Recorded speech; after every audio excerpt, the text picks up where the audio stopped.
Welcome to Norse Code, the #1 podcast for your Minnesota Vikings. I'm your host and producer. My name is James Pagoshnik. Thank you guys so much for listening. And at the other end of the tin cannon string, we have our analyst and co-host. You know him from numerous blogs and podcasts around the internet, most notably from theathletic.com. He is Mr. Useful Human, Arif Hassan. Arif, how are you doing tonight? I'm doing all right, I guess. How are you? I'm recovering. I spent a long week in Wisconsin, which is enough to drain anybody. And there was a day I was walking around a rock and roll festival with a Vikings hat on and a CJ Ham shirt on, and I was being complimented for my bravery. They weren't asking you, why don't you just go home? Are you too good for your home? No, nobody was doing that. Although later all those references started coming out. I was walking around with a CJ Ham jersey and people were like, "Oh, cool, CJ Ham," or they were asking if I went to Duluth. And the Packers fans kept coming up to me and trying to make fun of me for it, and I only had to ask them, "Who are your 4 wideouts this year?" without Googling. "Don't worry, I'll wait." and to a person, not a single one could do. I can't do it. So perfect. I wanted them to impress me, I guess. I don't know. Yeah. Well, welcome. They were just left saying, if I saw myself in clothes like that, I'd have to kick my own ass. Exactly. Thank you. So, welcome to this episode of Norse Code. Hope you guys are all doing well. We have a little bit of Vikings news to talk about. We have some Ben Leber stuff to discuss. Also, we have Nate Stanley, who is no longer on the Vikings team. And what end of an era does that mean moving forward? Let's overanalyze the hell out of this. And some other stuff involving the NFC North. But before we get too much into it, again, thank you guys so much for listening to Norse Code. If you enjoy the show and would like to donate to the show, you can do so in a couple of different ways, and you can enter the drawing to win the signed Laquan Treadwell jersey that is staring at me from across the room. In order to get into the drawing for this, you need to sign up over at patreon.com/NorseCode and go on to the yearly subscription, which is $37.81, which is 10% less than the normal price of $42 a year, which you would get by just doing $3.50 per month. So $37.81, it is a deal. It gets you into the drawing for this. If you are within 6 hours of Grand Forks, North Dakota, I will literally drive this to your home and just to get this out of my house. So otherwise, I will be mailing it outside of the 6 hours. International is not an option. But if you are within the continental United States, we will find a way to get this to you. So check it out, patreon.com/NorseCode. We got bonus episodes up there. We have other cool stuff we're doing on Patreon. We will be doing a Patreon-only Hell League this year. That's right. We're just about ready to start getting names in for the Norse Code Fantasy Leagues. These are amazing. We always have several hundred people try to sign up for them. Enjoy Which is it. Wild to me. Yeah, by the way. It's what is wonderful. wrong with all of you? I love all of you. Everyone who signs up for this, you are my people. This is my legacy to this world. It is fantastic. The Norse Code Fantasy Leagues are coming. Don't send anything to me until August 1st to sign up. August 1st is the first day. But we're going to be doing Hell League, and we're going to be doing it for Patreon. So if you've ever wanted to be a part of it after hearing about the insane numbers that we were pulling for and breaking Yahoo, now is your opportunity to sign up over at patreon.com/NorseCode. Check it out over there. Just put up a bonus episode the other day. Before we start, just want to say a special thank you to a couple of people here who have gone and either signed up for the Patreon at the year mark or have gone in and upgraded to the year mark. So thank you guys so much. A thank you to Cole. Thank you so much. Joe Justice, longtime supporter of the show, is a Patreon subscriber now. Thank you so much. And Jim Skirvin, thank you so much for moving over to the year. Again, thank you three so much for signing up. It really helps us a lot. This is our fundraiser to make it out to London this year. So please sign up. You get plenty for your money here. So thank you guys so much. You can also go to paypal.me/NorseCode as well. If you donate the $37.81 there, you also get access to the drawing. So check that out. Or you can go to norsecode.threadless.com and pick up an Arif, let's say, shower curtain.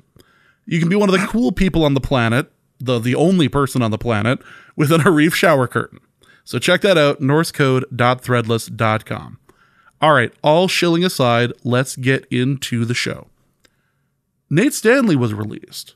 This news came out this afternoon. What does this mean? The Vikings are clearly tearing it down. Kind of strange to do it on July 19th of all. You think that they begin the teardown probably before March, before free agency opens, or at least before the draft. But, the Vikings obviously, taking a look at the roster, decided, without the performance that they expect to get, they'll have to get rid of some of their best players. That obviously means goodbye to Nate Stanley. Which is too bad. Let's talk a little bit about Nate Stanley before we get into some of the specifics as to what this all could mean. This is a man who didn't play last year, correct? Correct. Nate Stanley did not play last year. He was not a member of the active roster. It was Sean Mannion and Kellen Mond mostly. Yes. So he was on IR last year. What was he the year before? Was he just practice squad? Yeah. So we have a guy who was on the practice squad and then ended up on IR for the entirety of last year. And now July 19th, 2022, he is cut. So they have decided they are no longer a part of the Nate Stanley experience. Is this performance based on his part, or is someone about to be signed? Okay, so in all actuality, I would expect that this opens up a roster space for somebody to be signed. I don't know that it's going to be someone as kind of exciting as some Vikings fans are hoping, whether that is Larry Fitzgerald or J.C. Tretter. Why is that rumor a thing again? I think, so I don't know because I don't pay attention to anything, including my job. But my understanding Subscribe to The Athletic, folks. Yeah, right. Yeah, please give me money. My understanding is that he was in Minnesota and he was on the local news and they asked him some questions about the Vikings, and he did not throw the Vikings under the bus, and so obviously that means he wants to sign with the team. So that is my understanding of what happened. But yeah, I don't know that this necessarily means that, it's one of those signings that people are excited about, whether or not they're going to go out and sign a third offensive lineman in free agency to get a guard or something like that. I think what happened was that they just didn't get the return from injury that they wanted. So for people who are not super deep into OTA coverage, which, let me be clear, should be all of you. I just don't pay attention. Be like me. Have no idea what's going on, even when it directly relates to your livelihood. So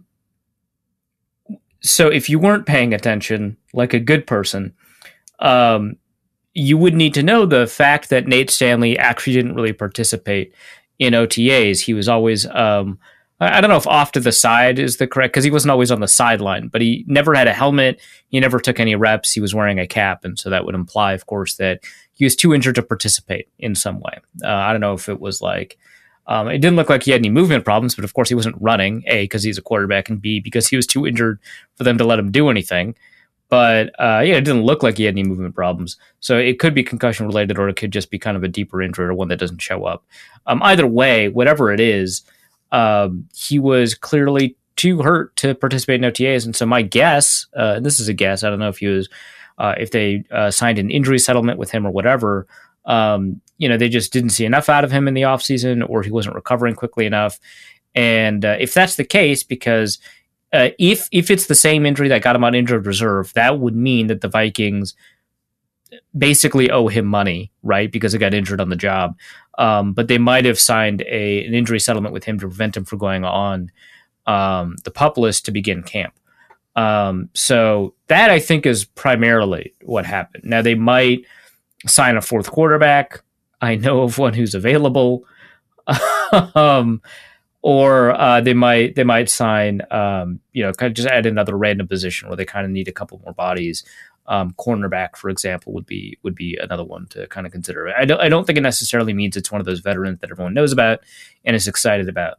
Although it could be, right? They could be looking for, a tight end like Kyle Rudolph. Some people talked about that. So I was literally just about to mention that there was a little bit of smoke this last week about how there were a couple of teams looking into potentially bringing in Kyle Rudolph, and the Vikings appeared to be on that list.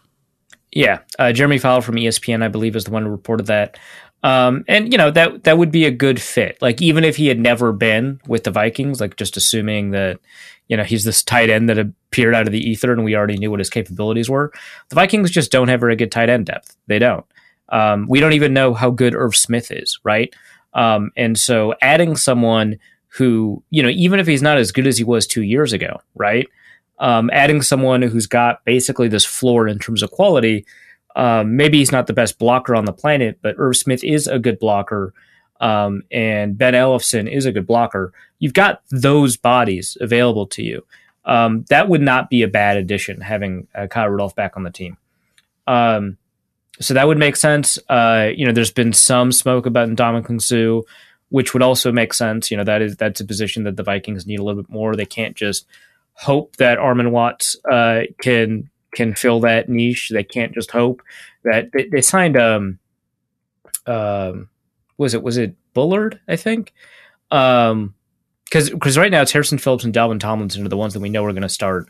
But, they can't just hope that Jonathan Bullard fills that or James Lynch fills that. So signing someone like Ndamukong Suh that gives you kind of a rotation of players, all of whom are good against the run, and one of whom is pretty decent as a pressure producer.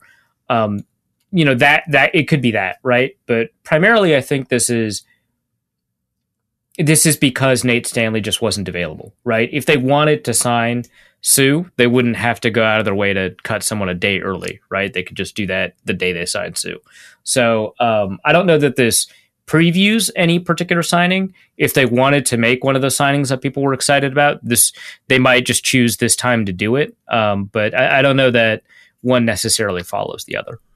Well, kind of along these lines, Chris Thomason had a tweet yesterday afternoon about remaining unsigned Vikings free agents that included Anthony Barr, Sheldon Richardson, Everson Griffin, D.D. Westbrook, Rashad Hill, Mac Alexander, Luke Stalker, Wayne Gellman, Chris Herndon. What is there anything planned for any of these? The surprising that the quiet on Anthony Barr is a little strange, and apparently he wanted nothing to do with Thomason calling him today. Yeah, so that was why I laughed when you mentioned Thomason. Yeah, because Thomason, in a classic Thomason interacts with the former Viking move, Thomason calls them and they hang up on him. It's beautiful. It's like they know a tradition unlike any other. Exactly. So Thomason tried to find out about Anthony Barr, and Anthony Barr wanted nothing to do with Thomason. So we're all in the dark about that. But the lack of any sort of offer on Anthony Barr seems a little odd. Yeah, I don't know kind of what that is. It could be that his agent put out feelers and teams are telling him that the price is wrong, or that he wants to be an edge rusher. And teams aren't interested in that. I don't really know kind of what the story on that is. Might be an injury related reason. I mean, when Zimmer essentially leaked that Barr was suffering from a degenerative condition, kind of like arthritis or something like that, and that his knees would always be a problem, that might have tanked his market. So it could be any number of reasons. I think that Anthony Barr is at this point in his career essentially an average linebacker that is put into roles that make him kind of unique and interesting. But yeah, I don't know. My guess is it's the injury thing, but it could be he seems a little bit too positionless. It could be that he doesn't he perceives his role to be different. It could be that his price demands are a little bit too serious for teams to kind of take on a consideration. It could be that he's not interested. I don't know. There were reports earlier this offseason about how, it had been reported last year that this was going to be his last year with the Vikings.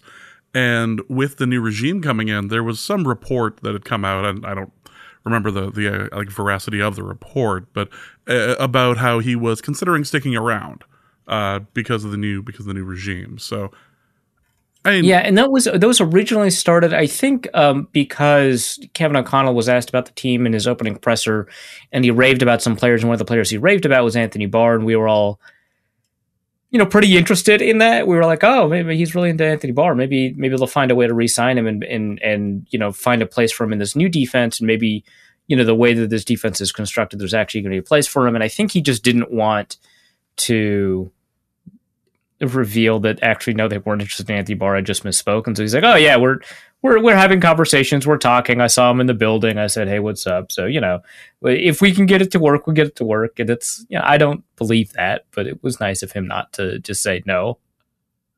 Well, we're trying to do the Minnesota nice thing here. So, other than all of the people who have not been signed yet, the obvious question that we need to ask is, Nate Stanley has been released. What does this mean for Kirk Cousins? Is he falling out of favor with Stanley gone? Or, flip side, is he going to end up signing a larger extension? Those are the two options for Kirk Cousins.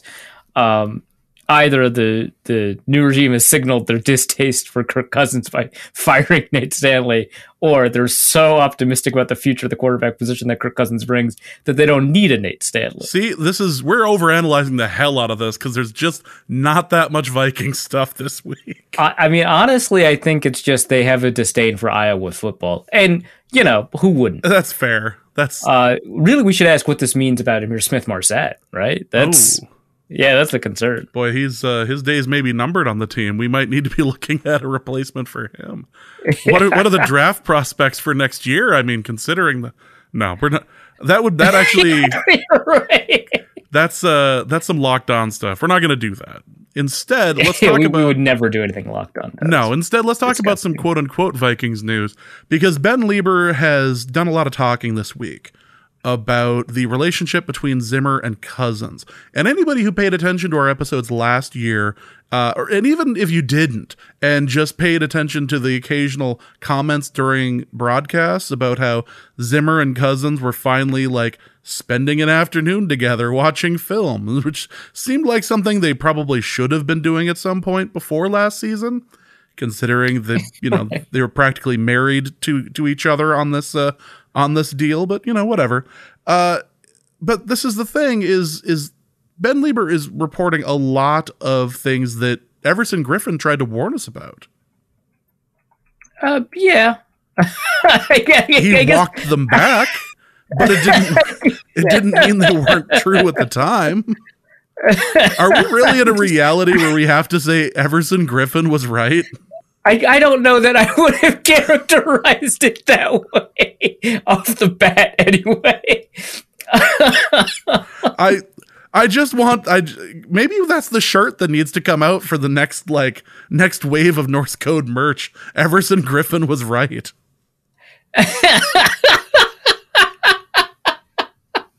That's the ultimate anti-Kirk shirt.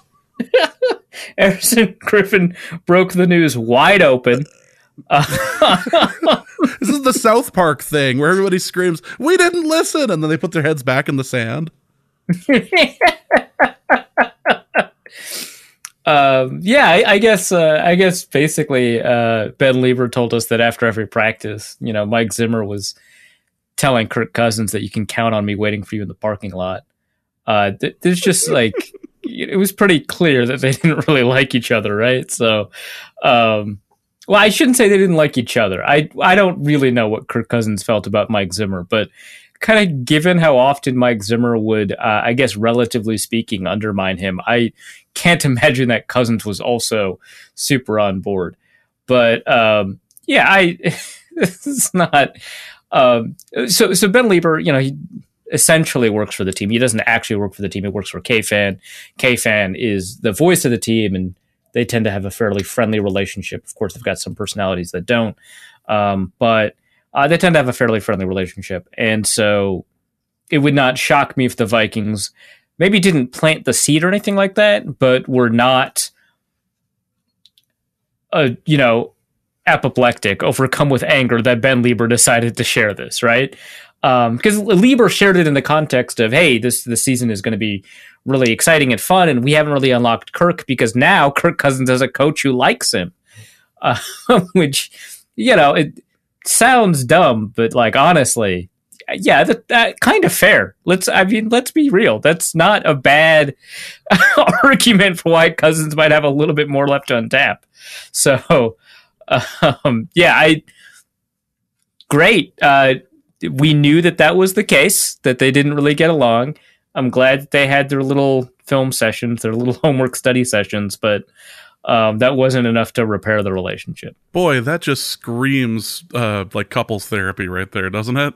Yeah, well, honestly. All right, we're gonna try this we're gonna try to stay together for the team, and if this doesn't work, if these sessions don't work, and one of them just gets tired, like, listen, I am so tired of him quoting guarding Tess.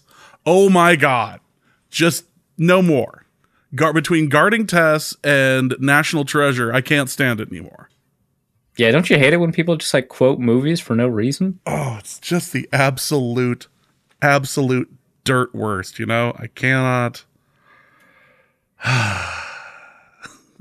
Don't get back to your shanties. Sorry.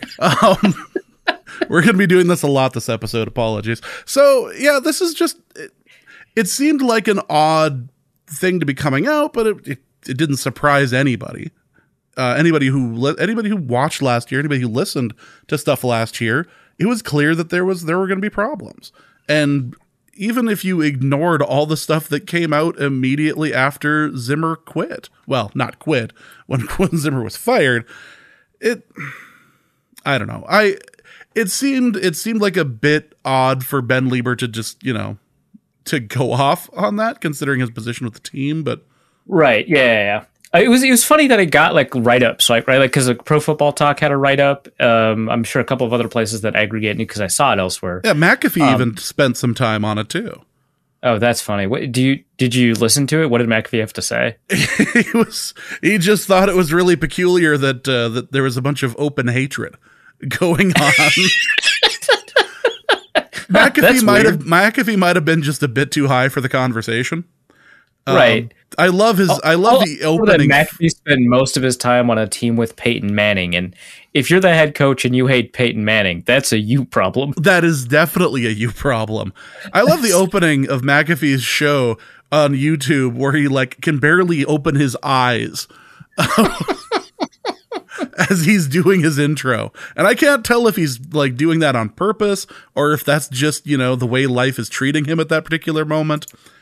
Gravity may or may not exist in the ether that he is at as he starts his show, but yeah, it's that sort of thing. So, all right, the other stuff I wanted to talk about was let's go around the NFL. Let's go around the NFC North. There have been some changes to teams. Major players have decided that they want to play somewhere that's worse than they were at. Yeah, right. Yeah. Their boyhood dream. Is it worse if you get way more money to do it? Well, that's an excellent question. and my team is worse, but my life, that's a lot better. Oh, well, Vegas seems to be bad for everybody involved, but yeah, what would you know about that?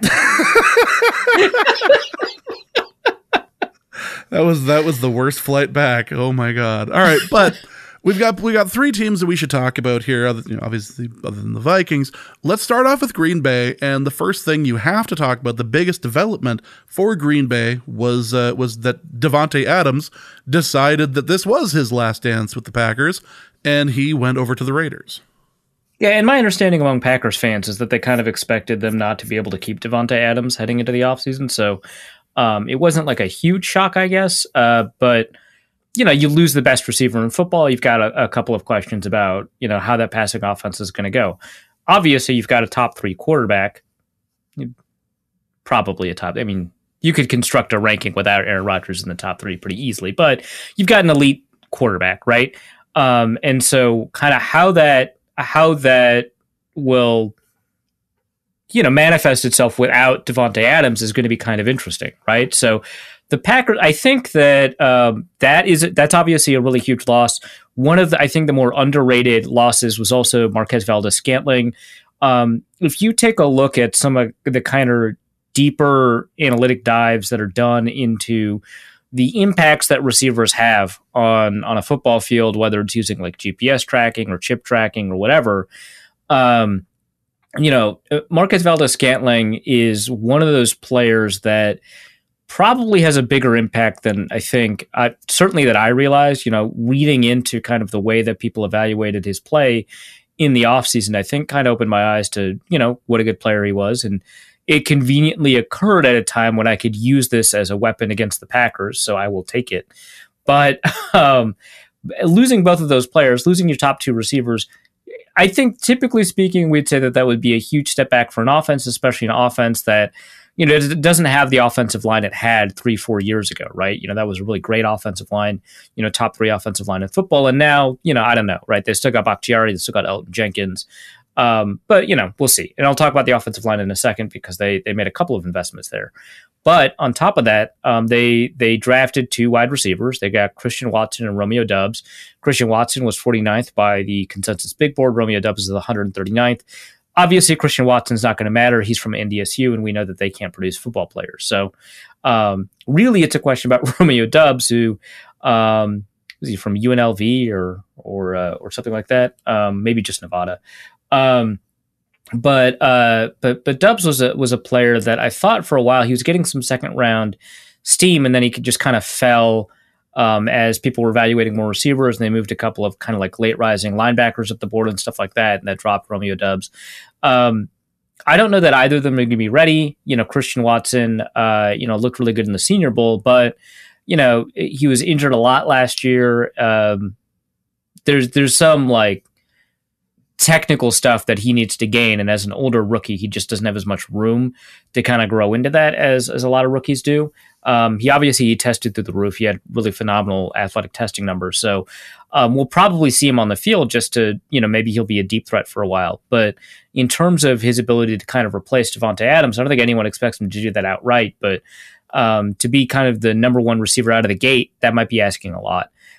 They've also invested in Sammy Watkins from the Chiefs, who I think has been perpetually underrated. I should say perpetually underrated by fans. He's been perpetually overpaid at the same time. So maybe it's difficult to say that. But I think fans and analysts have underrated Sammy Watkins, and general offices have overrated him. And we might be in a situation where actually the two kind of meet, or at least the general managers have been a little bit less aggressive about grabbing him. But I think he's a good player.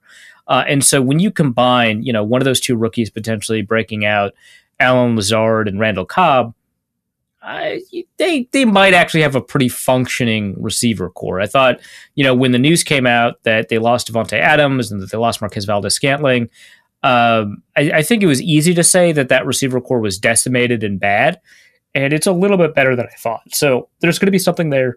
One thing to keep in mind is that they lost a ton of coaches. So their offensive coordinator became the head coach of the Denver Broncos.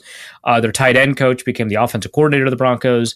Their quarterbacks coach became the offensive coordinator of the Bears. Their linebackers coach became the Vikings linebackers coach. Their special teams coach was bad, so they fired him.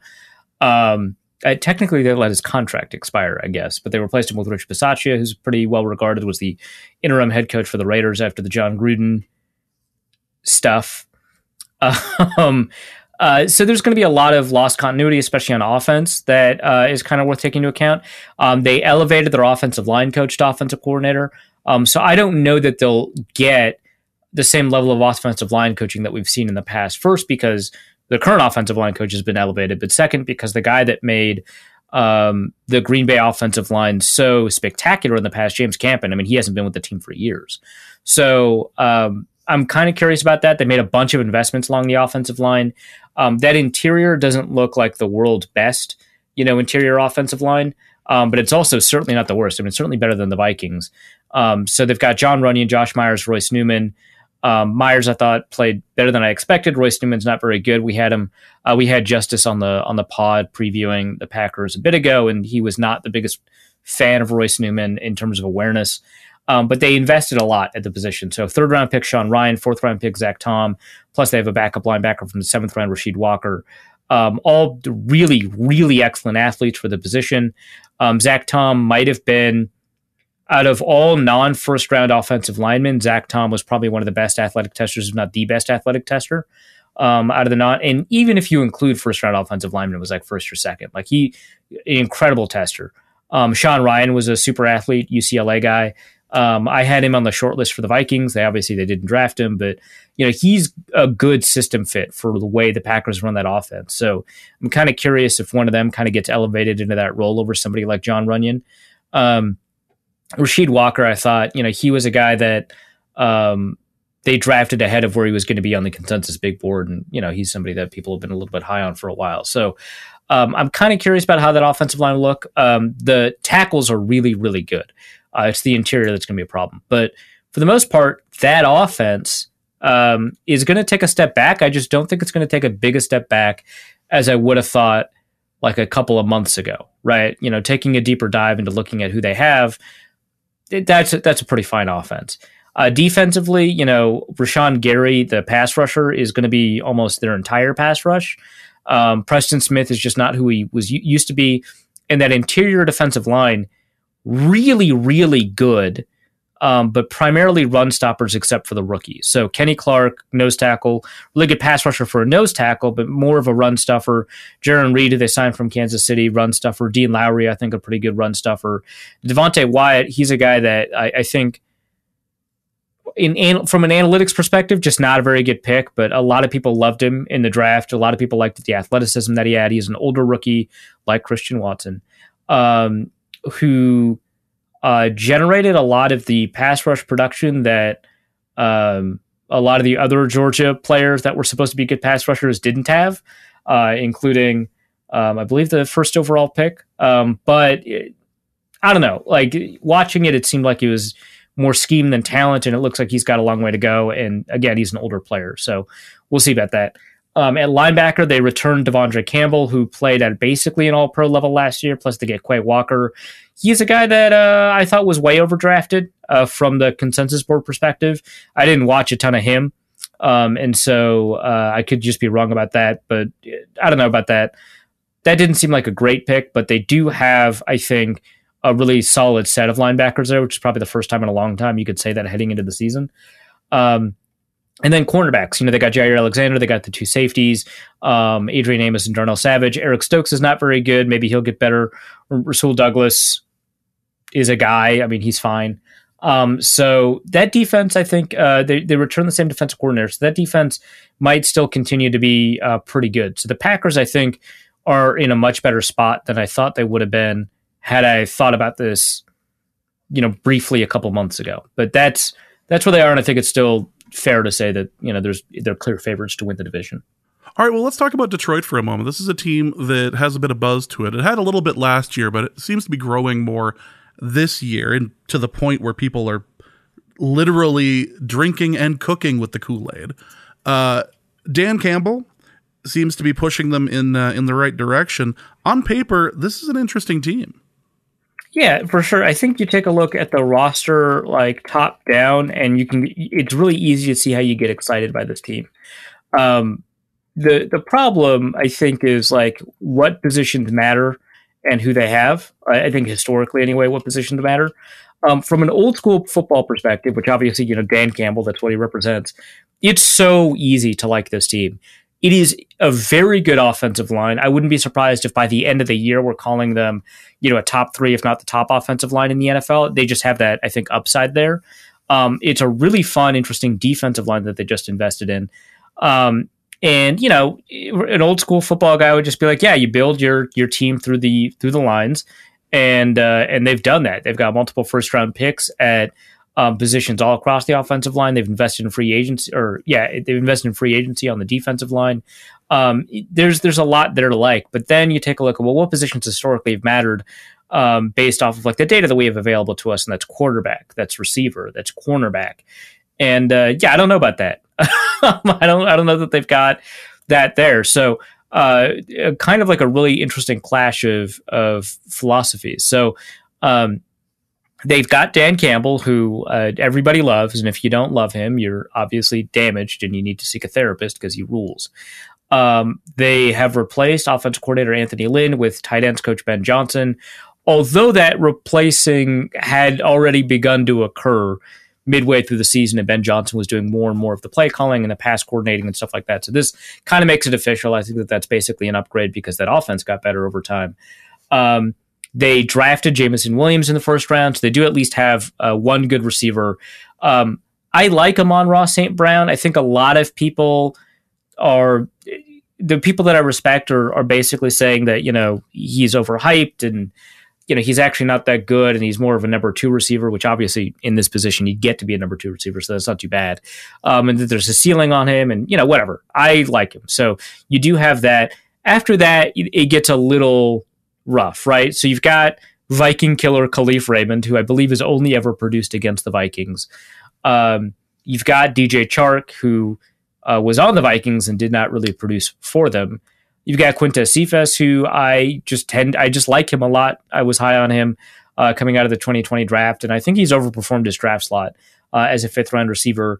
And then a bunch of guys that I've heard of, but are not notable until they become notable. People like Trinity Benson, who was briefly on the Denver Broncos, and I think I considered him for the Vikings as an East Central Oklahoma undrafted free agent. Corey Sutton was a kind of a high value-ish undrafted free agent this season. So there's a lot of reasons to think that receiver core won't hold up. I personally like some of these guys, so maybe it's going to be a little bit better than the projections. Then, of course, at running back, they've got DeAndre Swift and Jamal Williams, and so that's going to be the 1-2 punch. They really like the former safety turned running back Godwin Igwebuike, and they got that guy from last year's draft, Jamar Jefferson, who's still on the roster. So there's that. I think defensively, it's kind of interesting. So Ali McNeil, who they got last year in the 3rd round, is a good player. They signed Michael Brockers, or they traded for Michael Brockers from the Rams. Either way, they got a great nose tackle, Michael Brockers. They drafted Aiden Hutchinson at the top of the draft. They also got Charles Harris from Atlanta, whatever. But they've got both Aquaras. They've got Julian and Romeo Aquara. And I believe between the 3 of them, between Charles Harris and Julian Aquara and Romeo Aquara, they'll find a reasonable, bookend to Aiden Hutchinson. So I think that there's something good there. And then last year, they also drafted Levi Onwuzurike as a potential nose tackle. So I think they've got depth along that defensive line. They also drafted Josh Paschal, I think he's from Kentucky, in the 2nd round. So as an edge rusher, so they've got a lot of depth there. They've got a lot of different functions that they can fulfill, whether it's pass rush up the middle or if it's run stuffing up the middle. Just a really great defensive line. Awful linebackers. Holy crap. They got Gerard Davis back, I guess. They've got Alex Anzalone, who was perpetually injured in New Orleans, was good before his first 2 injuries. And then after that, what are you asking for? He hasn't been good. I don't expect him to be good. Chris Board from Baltimore, who played, I believe, 300 snaps for them. Baltimore really liked Chris Board, from my understanding, but, it's whatever. But these are just, not necessarily good players. Derek Barnes is a guy they drafted last year, who I thought would have been a good Anthony Barr replacement. Because he does kind of both the pass rush, off-ball linebacker role. But for the most part, there's not really a good linebacker unit here. At cornerback, I think everybody's high on Jeff Okudah. He missed all of last year because of an Achilles tendon tear in the first game. But his rookie year, I think, is at this point has gotten kind of overrated. His PFF coverage grade was 30. It wasn't very good. Maybe he'll be better, right? Because he was just a rookie then. We haven't been able to see his 2nd year. They signed Mike Hughes from Kansas City, obviously former Viking. Kansas City didn't like him. And the good counterpart to the PFF grade question, his PFF grades have been really good and he's not been liked, which I think that's fair.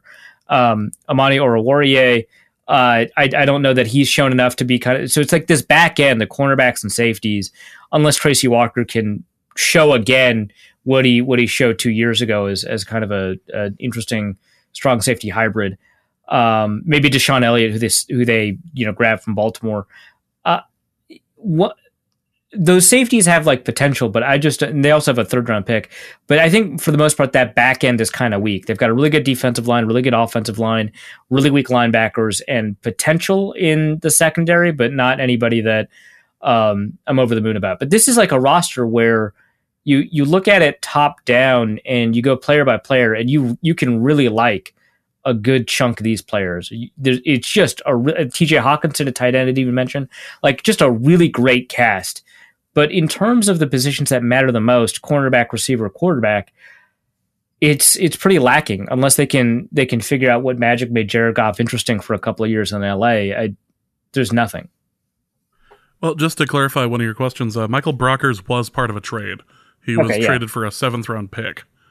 Jesus, what a steal! So they ended up getting a 7th round pick, and that was it. So that was it. What a steal! So yeah, got Brockers there. Let's go to Chicago, where the team doesn't seem to have an identity. No, so they hired a new head coach. There's a quote from the head coach about his coaching philosophy.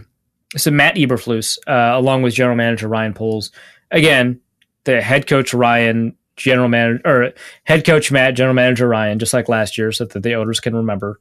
But the quote was, when asked to describe his coaching philosophy, it's the M&M principle.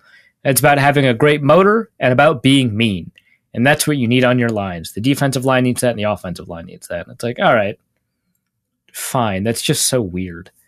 He comes from a good defense with the Indianapolis Colts. He brought some of the people from the Indianapolis Colts, including their defensive backs coach, who might be familiar to Vikings fans, defensive coordinator Alan Williams, who was under Frazier. So maybe you don't remember him because that's a fairly forgettable era. Which, that doesn't overwhelm me with confidence, given what I remember Alan Williams as a defensive coordinator, just kind of a stale Tampa 2 guy. But when Leslie Frazier became the Buffalo Bills defensive coordinator, he stopped doing the Tampa 2 stuff, and he actually was a really good defensive coordinator for them, or has been a really good defensive coordinator for them. So Alan Williams could be the same thing. The defensive backs in Indianapolis, generally speaking, there's some notable exceptions, but generally speaking, have done well. And obviously, Xavier Rhodes revived his career there. So I'm curious about that. And then I mentioned previously that they grabbed the Packers quarterbacks coach, Luke Getsy, to be their offensive coordinator. And it sounds like they're going to be implementing the thing that everybody loves, the West Coast wide zone Rams McVay style offense, right? So that's what Matt LaFleur, that's his like kind of history. And now that you've got the Packers and the Bears and the Vikings all running it, like, we're going to be seeing a lot of it. But the identity on offense is very confused. They don't have a good offensive line. They didn't invest in the offensive line until like the 5th round of the draft. So they got Braxton Jones in round 5, Zachary Thomas in round 6. Both of them seemed like slight overdrafts by the consensus board too. So and then the one guy that I think people could be excited about, Tevin Jenkins, did not end OTAs as a member of the starting 5. So the starting 5 were Braxton Jones, that rookie 5th round pick, Cody Whitehair, Lucas Patrick, Sam Mustipher, and Larry Borum. Now, I don't know why. So Larry Borum moved from the left side to the right side, which benched Tevin Jenkins in favor of Braxton Jones. That's something worth monitoring if you're in the business of monitoring what is happening for division rivals, is if Tevin Jenkins takes that right tackle job back from Larry Borum, who is not like that interesting of a player. I would not be overly excited.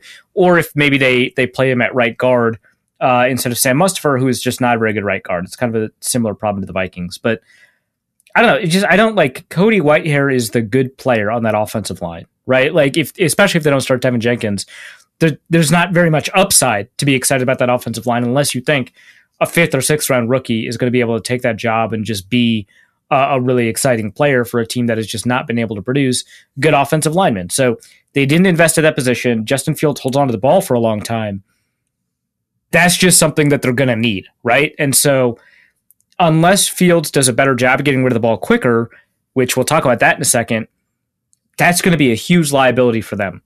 Now, if he gets rid of the ball quicker, who's he getting rid of the ball to? They didn't get any receivers. Like they have acquired new receivers. Don't get me wrong, but they did not get a receiver I think anybody is all that excited about. Now, I'm big on Darnell Mooney.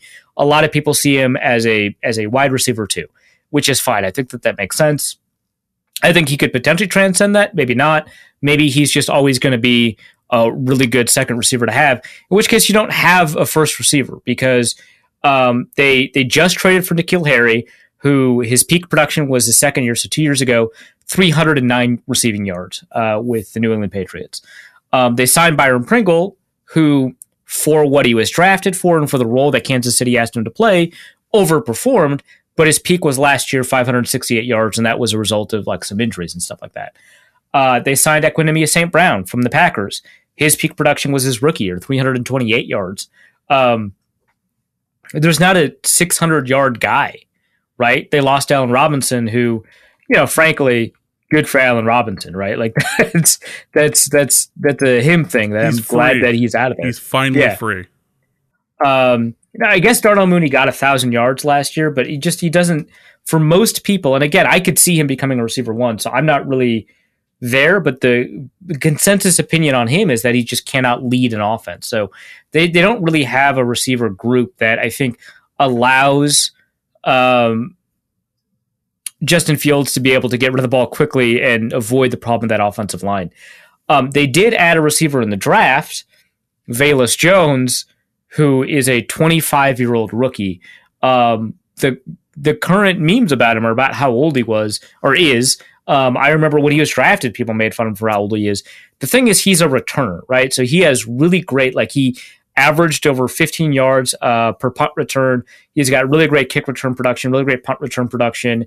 He ran like a 4.31 in the 40.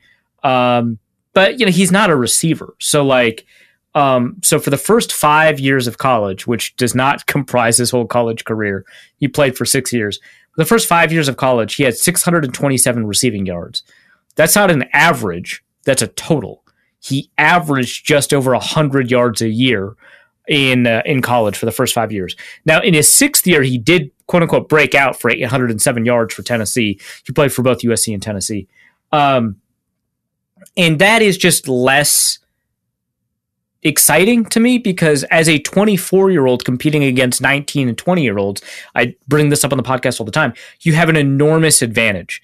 And so in order for that enormous advantage to mean something, when we're trying to translate someone's production into the NFL, you have to outperform the average expected performance for a player of your age.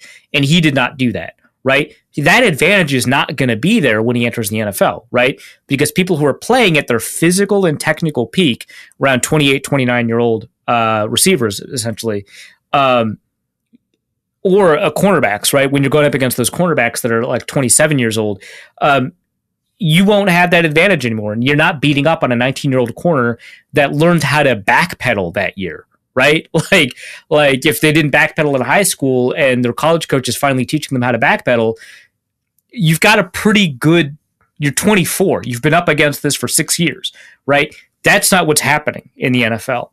And so I don't expect him to perform right away, especially because he just was not a receiver. So they don't have anybody on offense to help out Justin Fields. So they're in a really weird spot. The thing is, that defense is pretty good. If this ends up being the best defense in the NFC North, I would not be overly shocked. So even though they lost Khalil Mack to the Chargers, who have had a phenomenal offseason in terms of who they've acquired and stuff like that, they still have a lot of really good players, right? So they still have Robert Quinn.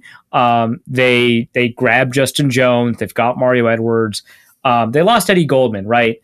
But they've got a pretty decent defensive line, along with some really interesting players that can be edge rushers, Dominique Robinson, who they just drafted, Al-Qadim Muhammad, Charles Snowden, right? They've got some interesting players, but the back end is what's really interesting, right? Because they still have Roquan Smith, who personally I think is pretty overrated as a player, but a good linebacker and somebody that ESPN when they asked like the 50 executives who the best linebackers are, Roquan Smith got a lot of votes, right?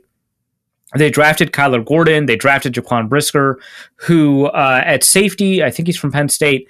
I remember a lot of people had him when I was compiling all these big boards.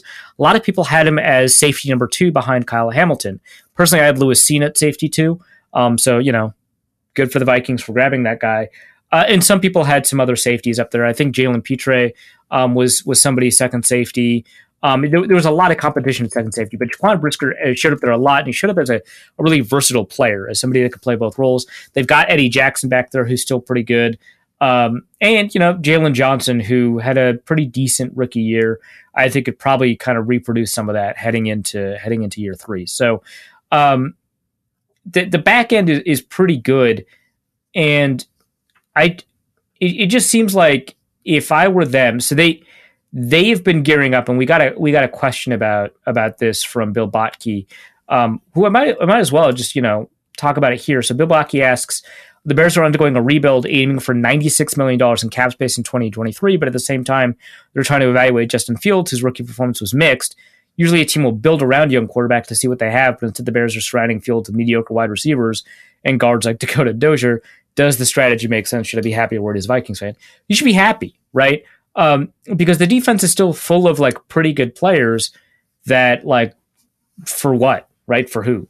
So if they end up with the best defense in the NFC North, I wouldn't be shocked, right? It's probably the Packers, just based off of the quality of the secondary the Packers have developed. But I mean, I could see it, right? I think Thomas Graham Jr., for example, was kind of interesting last year. DeAndre Houston Carson, is pretty good depth to have in that secondary.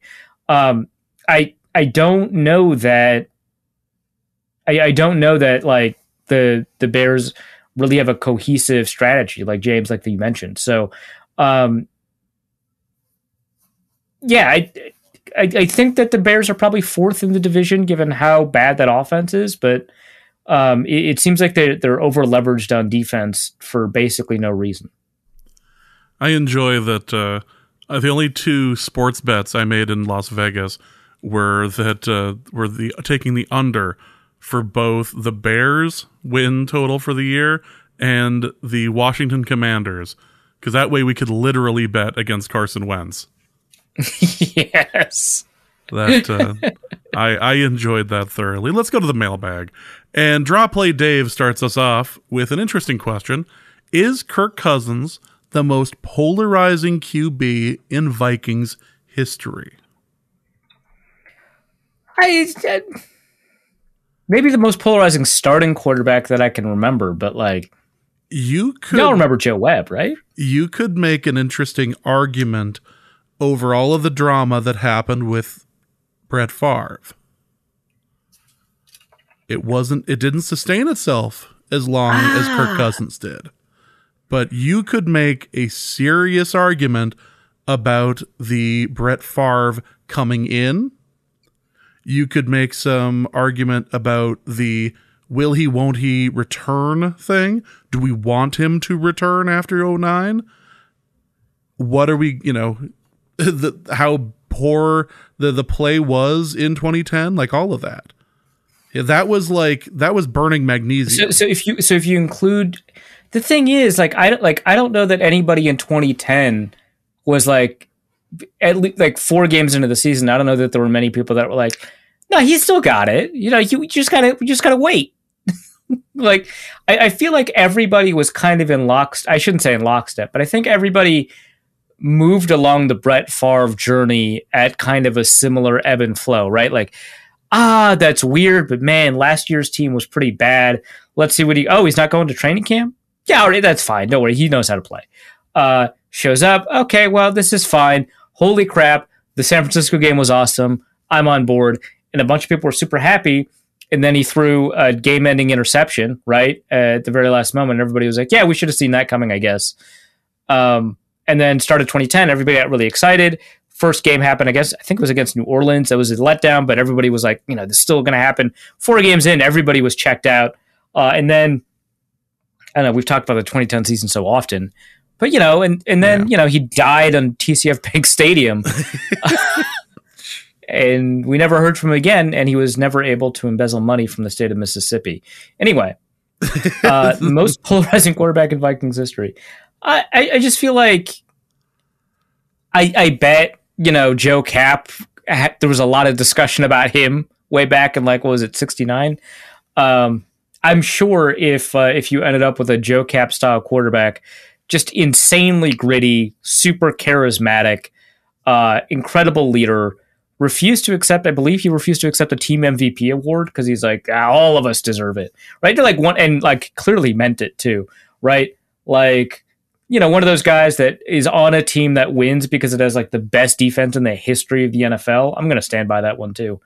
And because of it, got such amazing field position that they also had maybe the best offense in the NFL that year by points scored, but it's just clearly not like a good quarterback, right? That the Tim Tebow version of, like, that's basically what that is, right? That would be the most polarizing quarterback. But really it's just kind of a modern question. Maybe you could throw in like Randall Cunningham, because I'm sure there were just a bunch of racist Vikings fans that were like, I don't know, he runs too much. But Warren Moon maybe. But in terms of like polarizing, in terms of like nobody knows really how to evaluate this guy, Kirk Cousins is up there. Again, Joe Webb, I think that flame burned pretty hot. It did. The other one I was thinking about was how Dante Culpepper got a newspaper to get him out of his contract. Like, that whole thing was like orchestrated the trade over to I believe it was the Dolphins. Yeah, that was weird, but that was weird. It wasn't necessarily something you could say was necessarily polarizing, but he had kind of worn out his welcome after the injury. So yeah, and there's been a polarizing take on whether or not he was truly a good player, but that is like a post Hawk, right? Yeah. Like discussion. It wasn't like a during, like in 2006, that wasn't as big of like a conversation. Like, would we be as good if we? It was more like looking back, 7 years later. Was he good? The 2005 season was bad. Well, you got to remember that he tore his knee. Well, but it was, the numbers before he tore his knee were actually pretty awful too. That sort of stuff, right? So I loved watching the end of games with him as quarterback, because you knew either it was going to be a touchdown or an interception. It was going to be one or the other, and he was going to just chuck it at the end of games every single time. Let's just throw out the arm cannon, shoot it out, see what happens.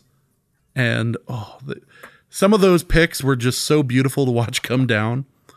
Like, you couldn't even get mad by the end of it. And looking at perfect rainbow teardrop, looking at Christian Ponder, ugly interceptions, absolute ugly interceptions. Oh God, some of the worst. But like, I don't even know that would necessarily be all that like take year controversial. After year 1.5, you knew what you had. Yeah. There wasn't a question of how do we evaluate him. Hell, the motto of the show was Christian Ponder sucks. It was a good season for us. I forgot to mention. Yesterday was the 9-year anniversary. We are now in season 10 of Morse Code. Oh my gosh. That's wild. That's wild. This is the 10th season of Code. I don't. All bets are off. Like, all the sequel rules do not matter. Yeah, we're going to be jumping all kinds of sharks. Oh, that's all we do now.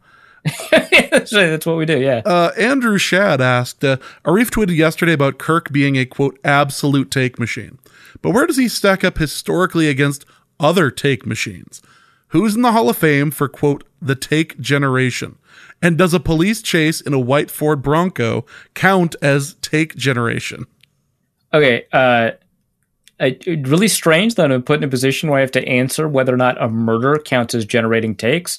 But objectively speaking, yes, obviously, right?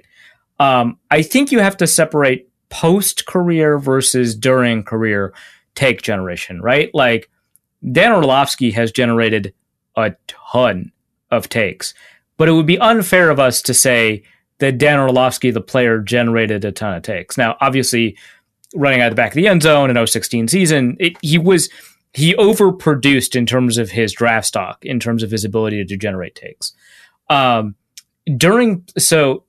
you might need to separate during playing career versus on-field type takes, right? Because I don't think in the modern football era you can beat Colin Kaepernick for take generation, right? Like there's no way that you could outproduce Colin Kaepernick as a take generator, both in terms of like him replacing a pretty good playing Alex Smith. Like Alex Smith was playing at the peak of his career before he went to, Kansas City and had a new peak. He was playing really well on a winning team, gets injured. Colin Kaepernick plays, lights up everything, puts like 200 rushing yards in Green Bay, ends up, playing in a Super Bowl against the Ravens where like Beyonce destroyed the lights for like a while, like blew up a transformer, I guess. I don't know. And then lost that Super Bowl. Like, I don't know. Like, there was just so much. And then you had this question about like running quarterbacks. And then, in 2016, we would have had a really interesting conversation about why he's underperforming versus Blaine Gabbert. Or is he underperforming because his touchdown interception ratio is really phenomenal, but his yards per attempt is garbage? That alone would have been like interesting, right? But then there's the kneeling. Like that's producing takes today. Like before the show, we were Googling what one player thought about kneeling, just because like you cannot beat Colin Kaepernick as a take generator. Now, in terms of on-field take generation, I think historically, Brett Favre is up there, John Elway is up there, those volatile quarterbacks that like, play kind of a wild brand of football is up there, plus quarterbacks that like don't win Super Bowls but are obviously really good, like Dan Marino, great take generator. In the modern era,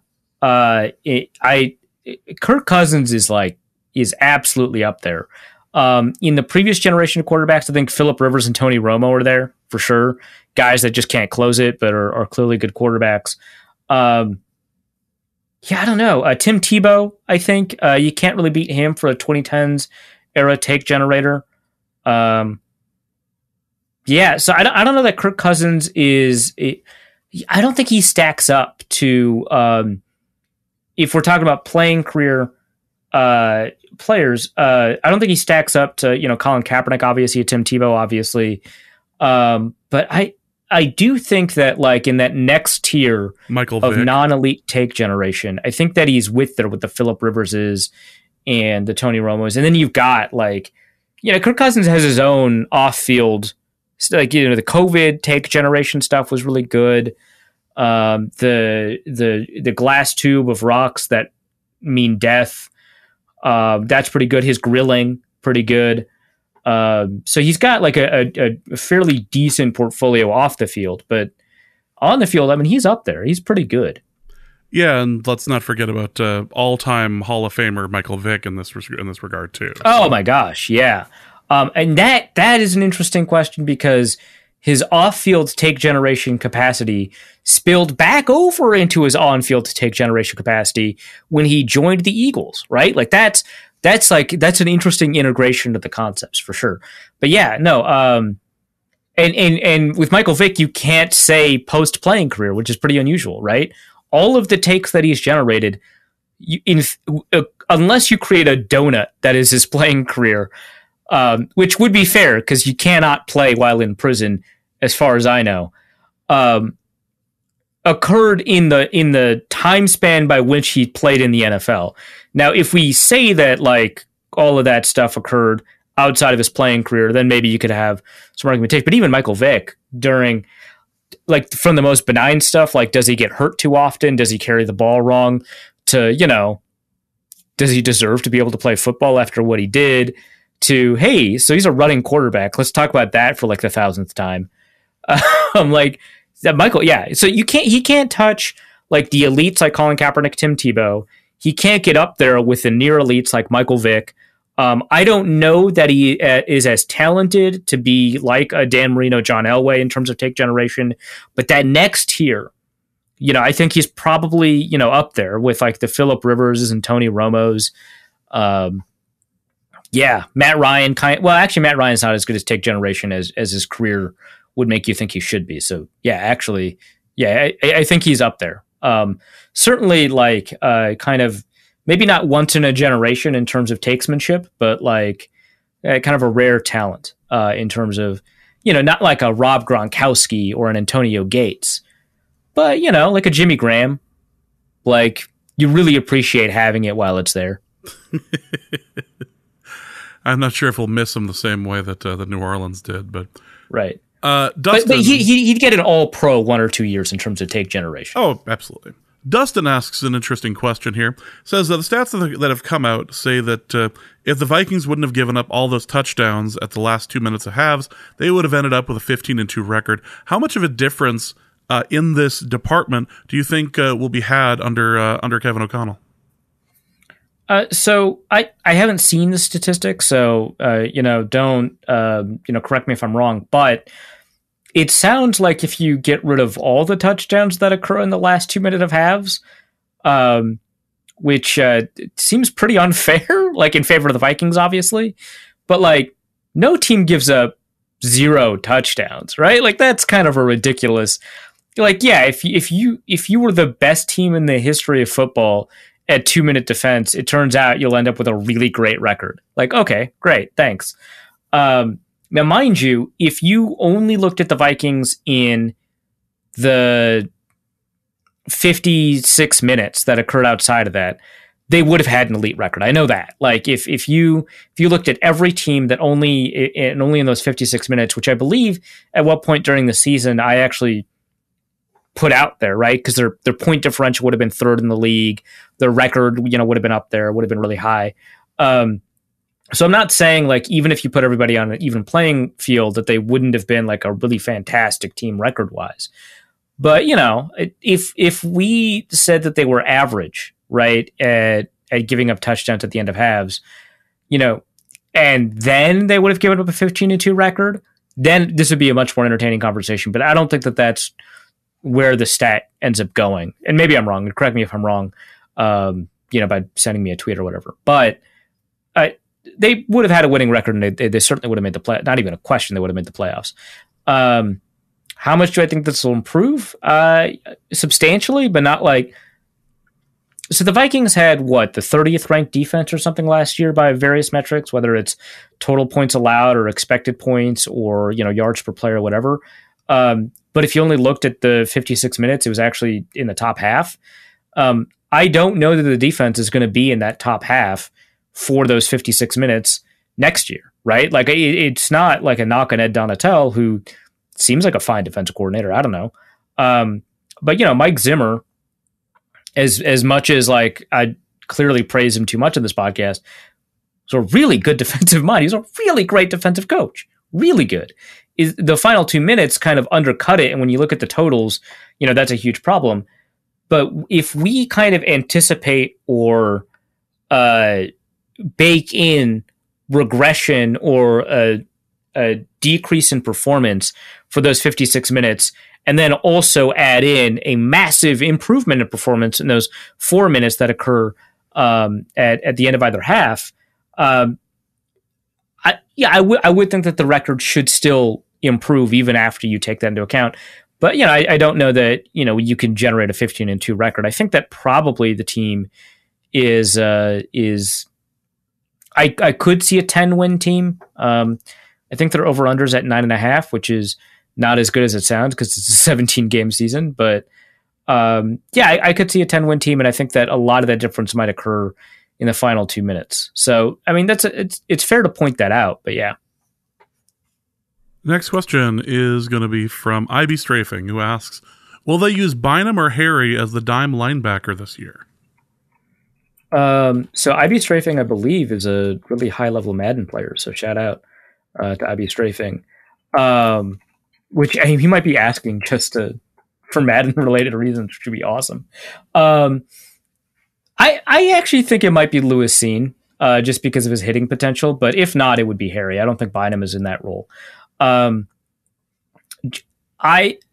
think that it makes sense to conceive of the dime linebacker being someone like Harrison Smith, because it makes sense for an older player to fill that role as you allow the younger player to like demonstrate his range and his, ability to kind of cover deep and maybe, switch off in man coverage in a way that Harry can't.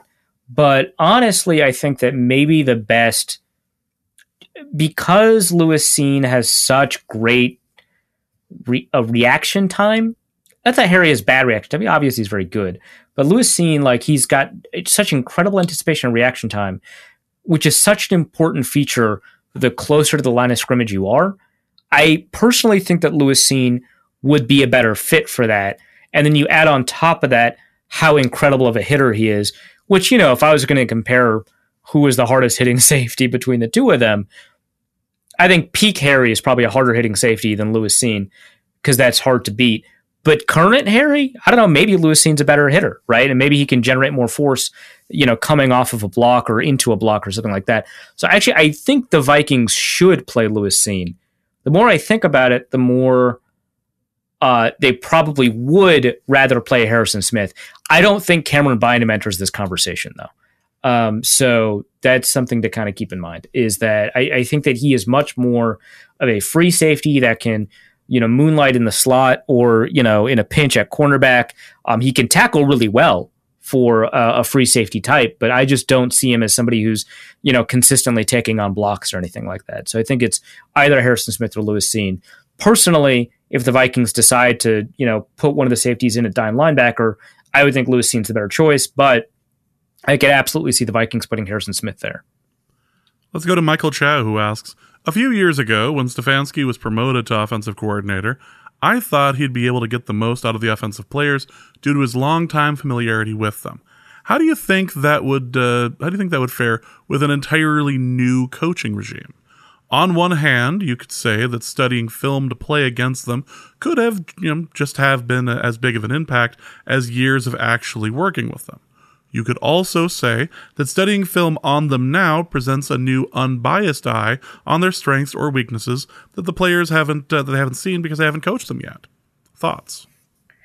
Whether or not, like, kind of in order to kind of deploy the personnel best, whether or not, having familiarity with them or approaching them with fresh eyes, that's a unique question. But I think that it really just kind of depends on the coach, right? And I don't just mean like how talented the coach is. Obviously, that'll play a pretty big role. Like, a better coach is just, generally speaking, better to have than a worse coach that has more familiarity, right? But the type of coach that they are, the way that they, learn and process information, right? Whether or not they need to have a level of familiarity with the players that they have to be able to put them in kind of the best position to succeed, or whether or not they can kind of look at a situation and instantly kind of grasp what's working for them, but maybe not learn as quickly as that second coach, right? Or as that first coach. So it really kind of depends on the type of coach that you have and kind of the way that they process and learn information. So that's one. Two, I would suggest that having familiarity with players, generally speaking, in this scenario is better than approaching them with fresh eyes. And I don't think that this question about, studying film to play against them could have just as big an impact. I don't think that that's the same unless you play them at least twice a year. So if you were an in-division coach, which, I guess Mike Smith, but, if you were an in-division coach, then I think that maybe you could say, like, looking at them from an oppositional standpoint and having a different perspective, but also being somewhat familiar with their capabilities, that would give you a lot of insight. Mike Pettin actually might be a really good resource there as well. But if you play them once every couple of years or something, I just don't think that has a huge impact. So, I mean, you just are not going to, you play like 14 different teams every year, or I guess for most years, 13 different teams. You're just not going to remember that one team as well as you are like the 9 other teams that only played once that year, right? Like or that much compared to the team that you coach, right? So I just don't think that's the same level of information. But generally speaking, I think it's better to have that level of familiarity, because not only do you have an understanding of like kind of the roles the players are comfortable in, but you also know how the players learn. You also know what kind of personalities they have. You know kind of what responsibilities that they balk at a little bit more often, what feedback that they require from you in order to kind of, get the best out of them. And that just comes with time. There's no amount of entering the building and having studied all the film that lets you know that, hey, this player is just more comfortable on this side versus this side because they don't read tight ends very well. They read guards really well in the running game. And so if you key them one way, like that's so tough to pick up from film. And then on top of that, hey, when I kind of do like a compliment sandwich that comes across the player better, right? I tell something good, something bad, something good. Or if I talk about it in terms of, if I use complex football jargon, that's what the player understands, right? Versus this other player, he needs to learn visually, and so I have to put it on the whiteboard. Versus this other player, he does a better job kind of learning in the field, right? And I have to physically place him and kind of get him to see kind of the vision that I'm getting across, right? Like those are things you cannot pick up from film. So I think generally speaking, familiarity is better. But, for the most part, this is a question I think unique to individual coaches and the way that they bring in information. All right, next question is going to be from Kyle Segal, who put on his big boy pants and asked this one. Finally put on pants first, yeah. There. List the top 3 reasons O'Connell will be fired within the next 4 seasons.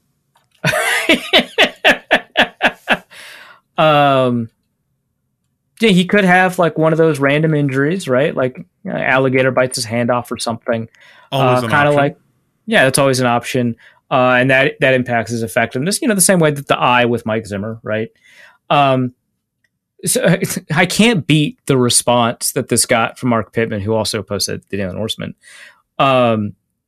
who said the top 3 reasons are Kirk Cousins, Sean Mannion, and Kellen Mond. I mean, that's rough. That's a good answer. I can't beat that.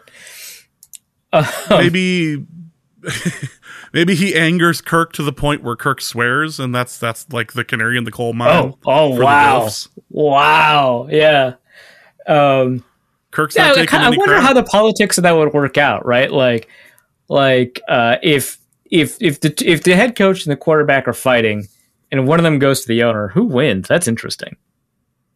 But if Kirk swears, I mean, that's going to be like, wow, ticked him off so much that he swore. He cussed. Yeah, that just ain't right. You finally had to put a quarter in the curse jar, which has 1 quarter in it now. Exactly 1 quarter. That's terrible. Oh, let's go over to Ryan, who asks, in an alternate universe, if Teddy was retained instead of acquiring Kirk, would the Vikings be trying out 2 former first-rounders this offseason? If so, would you suggest adding Rosen to decide once and for all who is the 3rd QB of the 2018 draft?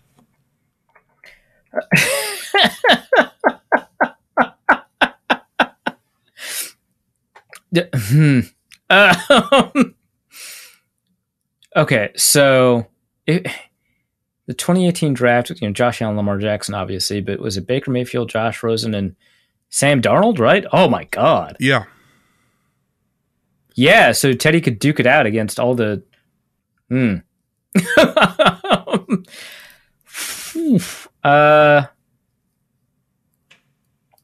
would be fun to have a Baker Mayfield, Sam Darnold quarterback off. Not like...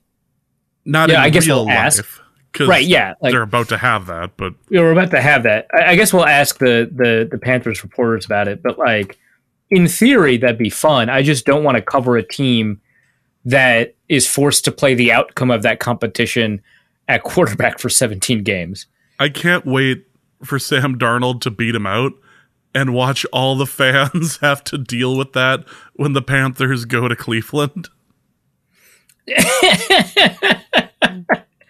All right, so by the transitive property, so if Sam Darnold wins, no, actually, if Baker Mayfield wins, that would mean it's Baker Mayfield, then Sam Darnold, and then obviously Teddy, who's in the 2014 draft, not 2018. And then if Teddy gets to compete with Rosen, and Rosen beats him out, that means Rosen is between, so it's between Rosen and Baker Mayfield. Yeah, I guess we'd have to get them all. I think the only way to really solve this from a logical perspective is to get all 3 of those onto the same team. I don't think you could use Teddy as a dummy variable here. I wonder if there's any competition they could do outside of football that would do them any good.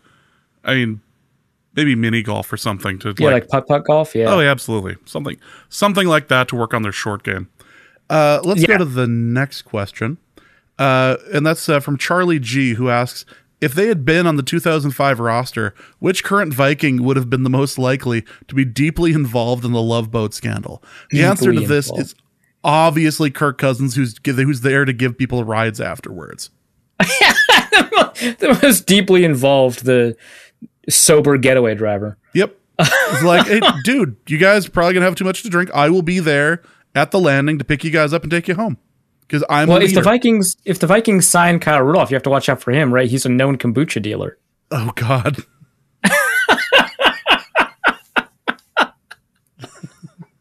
I forgot about Rudy and just Michael Floyd staying at his house. Rudy and Floyd getting blitzed off of kombucha. The Rudy and Floyd episodes of Norse Code. Don't look them up. Yeah, that is something to worry about, I suppose. I don't know if anybody else makes a better answer than Kirk Cousins, though. Yeah, because you could come up with a real answer and like accidentally slander a current member of the Minnesota Vikings in a way that like you can't walk back, or you just say Kirk Cousins. You just say Kirk Cousins has showed up to the party. Yeah. Hey, I was wondering, what's an okra patch? Oh my God. The conversations on the ride home would be fantastic.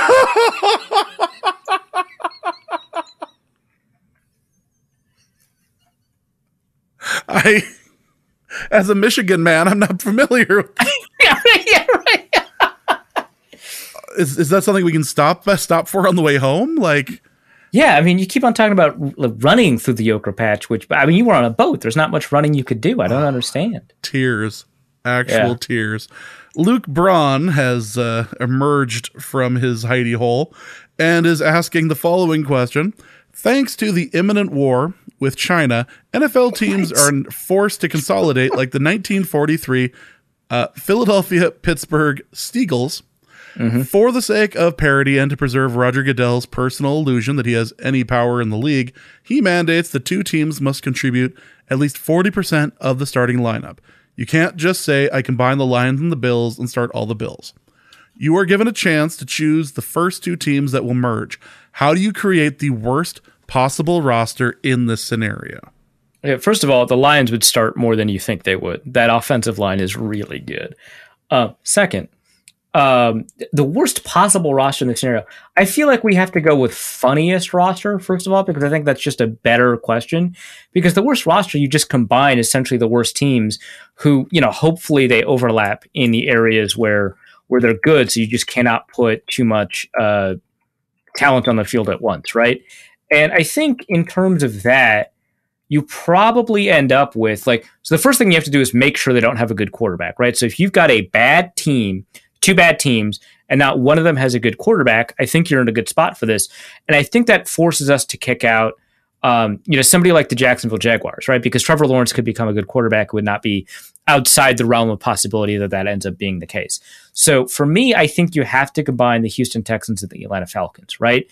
Because the best possible quarterback scenario that emerges out of this is Marcus Mariota, right? There's nothing else positive happening there. Right. The neck god himself is just not going to cut it. Right. Yeah. you can't just get 3 miles of neck and hope that guy is gonna end up leading the team to victory.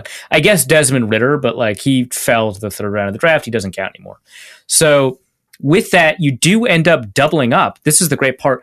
You end up doubling up in some of the areas where you can't really double up, and you end up with too much talent at some positions, right? It's like Laramie Tunsil and Jake Matthews, right? The only two good offensive linemen on either team. Okay, well, I guess one of them could start at right tackle, but it's just not going to be pretty, one of them playing at right tackle. You've got a bad guard situation. I know Kenyon Green was drafted in the first round. I don't think that he's all that good. So you've got that. The receiver situation is not great. The Atlanta Falcons drafted Drake London, and so you're probably in a good spot there, but it's like Olamide Zaccheaus, Brian Edwards, Auden Tate I kind of like, but that's bad. And then on the Houston Texans side, Yeah, they drafted John Mechie III. I'm not super high on him. He's an Alabama receiver, so he might be better than I thought because, it's easy to get crowded out there. But, Nico Collins and Chris Conley and Philip Dorsett, you got Brandon Cooks and, maybe you can cobble together a receiving core. And then from there, it's downhill, right? Marlon Mack is the starting running back. And then after that, it's probably Cordero Patterson. The defensive line is Grady Jarrett and a bunch of guys, right? The defensive line is just bad. Maybe second round pick Arnold Ebiketie, could be your edge rusher. The linebacker group is the corpse of Deion Jones. Maybe, rookie Christian Harris and, Christian Kirksey, maybe. I don't know. Cornerbacks, you've got AJ Terrell and Derek Stingley. So that's probably the place you're best at. And then it's you've got Richie Grant and Eric Harris at safety, or second round pick Jalen Petre and Eric Murray, just bad safeties. So you're not really going to end up with a good roster. I think that's probably your best case scenario.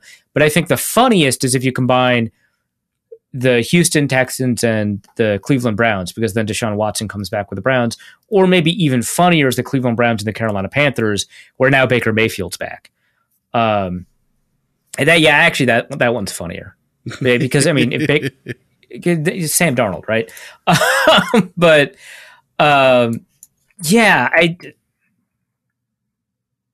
And you still got Robbie Anderson. That's an inherently funny situation. Here's what I enjoy about the NFL outside of this is that there's rumors going out, and there's been any number of games has been put on the table as a possibility. The most recent rumor seems to be 8 games for a suspension for Watson. What if, just for fun, the Browns decide to bring in Cam Newton as their quarterback to go into that? So you have Cam Newton on the Browns, you have Baker Mayfield on the Panthers, you have Sam Darnold on the. This would be. You'd have to find some way to elevate this game, right? This cannot be relegated to the noon slate. This has to be something special. Yeah, no, absolutely. Oh my gosh. That would be phenomenal. Kenneth Allen asks, has Arif gone into hiding to avoid Tuanon? After his mostly positive piece on Tua, what were some of his best reactions? All right, so cards on the table. The original piece was 4,500 words, and my editor, actually it wasn't my current editor. My editor was on vacation, so they sent it up to NFL National, and that editor was like, "Yeah, this is not happening. It's 2,500 words, Arif." So a lot of those 2,000 words were more negative. If we're being completely honest, you're like, wow, most in what is the opposite of every other writing thing ever, where you write about what you're passionate, what you write about when you're angry, or what you don't like, you can go for miles. When you write about things you like, oh, maybe I'm saying a bit too much, and you start to question it. You had the opposite effect on this. Oh, I have to cut down? Well, let me tell you about all the reasons why I don't like Tua. So they originally cut it down to 2,200. I was able to fit 300 extra negative words in there. So, I did my best, but, no, actually, honestly, I didn't get that much reaction from Tuanon. I think Ben Solak, when he wrote about Tua midway through the season for a piece that I thought was much more positive than mine, although it did end up saying, yeah, you can't really make an offense out of the RPO. I think he got a lot more hate for his piece at The Ringer than I did for my piece at The Athletic, basically saying that Tua is probably not going to turn it around. The best reaction, I don't think you can beat the guy that just out of nowhere, because it wasn't a reply to a tweet, which, they're always the best tweets when, clearly they just had an angry thought, right? Because they're not reacting to something coming across their timeline. They just suddenly decide, oh, I just got reminded of that article. Man, screw that guy. And they go out and they tag you at Arif Hassan NFL. It's not a reply. They just need you to know, right? And so they go out of their way to tag you. But the guy tagged me twice and himself once. That was amazing. And I didn't even notice that he had tagged himself. Like, I was like, you tagged me twice. Like, you add Arif on NFL, your tweet, and then a bunch of Twitter ads, which, by the way, did not include The Athletic, but did include ESPN. I don't, like, why? What? Who are you? What is your goal here? Like, I don't, like, the more you think about it, the less, you know what I mean? Like, so he add Arif on NFL. Fine, I'm on board. You're angry. You want to tweet at me. Great. We're on the same page. I'm angry at myself all the time, too. All right, you write out your tweet.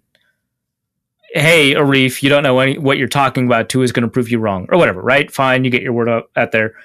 And then you got to make some decisions like, am I done? Which I think most people are there, right? Most people are like, the person I'm mad at, the reason I'm mad, send tweet.